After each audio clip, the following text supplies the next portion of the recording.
Firman Tuhan Harian. Berapa banyak makhluk yang hidup dan berkembang biak di hamparan alam semesta yang luas, mengikuti hukum kehidupan secara berulang, terus-menerus tunduk pada sebuah kaidah yang sama.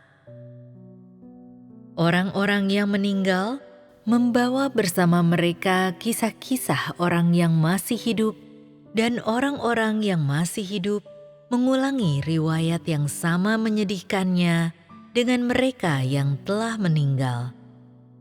Demikianlah, umat manusia tidak bisa tidak bertanya pada dirinya sendiri, untuk apa kita hidup? Mengapa kita harus mati? Siapa sesungguhnya yang memerintah dunia ini? Siapa yang menciptakan umat manusia? Apakah umat manusia benar-benar terlahir dari alam?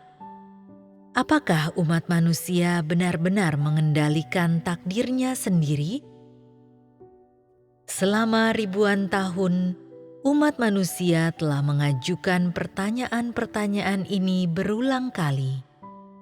Sayangnya, semakin umat manusia terobsesi dengan pertanyaan-pertanyaan ini, semakin haus ia akan ilmu pengetahuan.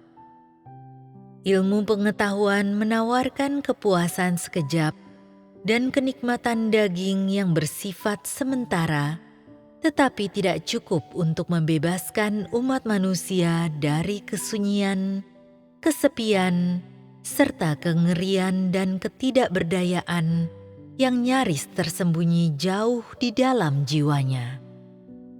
Umat manusia hanya menggunakan pengetahuan ilmiah yang dapat dilihat oleh mata telanjang dan dipahami oleh pikiran untuk menenangkan hatinya. Namun, pengetahuan ilmiah semacam itu tidak dapat menghentikan manusia untuk menyelidiki misteri. Umat manusia tidak mengetahui siapa yang berdaulat atas segala sesuatu di alam semesta, apalagi asal mula dan masa depan umat manusia. Umat manusia sekadar hidup, mau tak mau, di dalam hukum ini.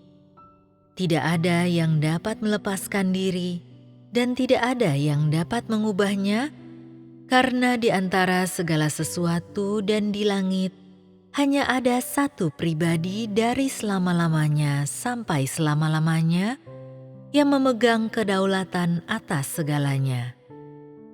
Dialah pribadi yang tidak pernah dilihat manusia, pribadi yang tidak pernah dikenal umat manusia, dan yang keberadaannya tidak pernah dipercayai umat manusia, tetapi dialah yang mengembuskan napas ke dalam nenek moyang manusia dan memberikan kehidupan kepada umat manusia.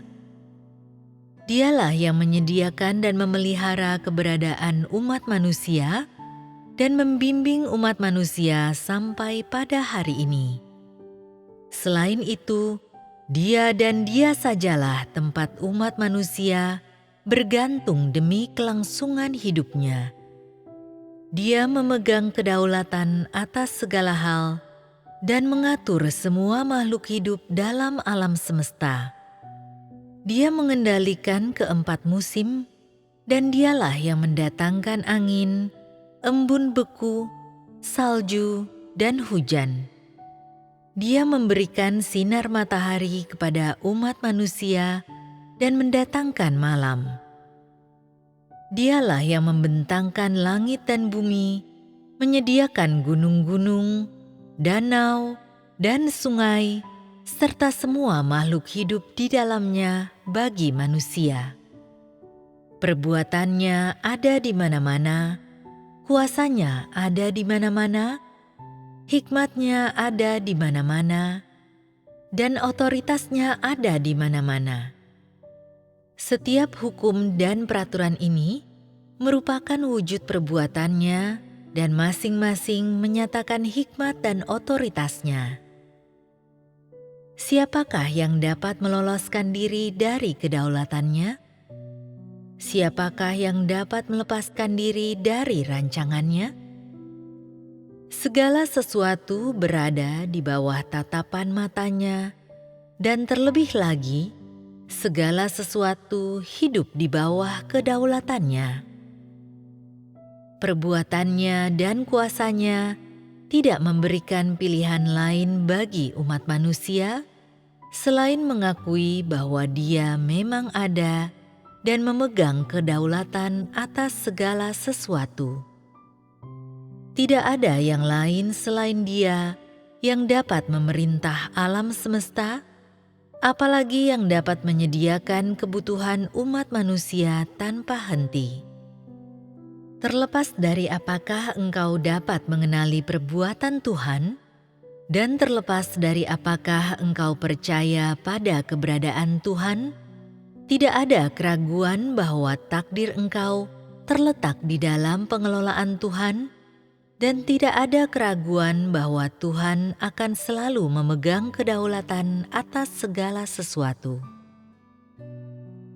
Keberadaan dan otoritasnya tidak didasarkan pada apakah kedua hal tersebut diakui dan dipahami oleh manusia atau tidak.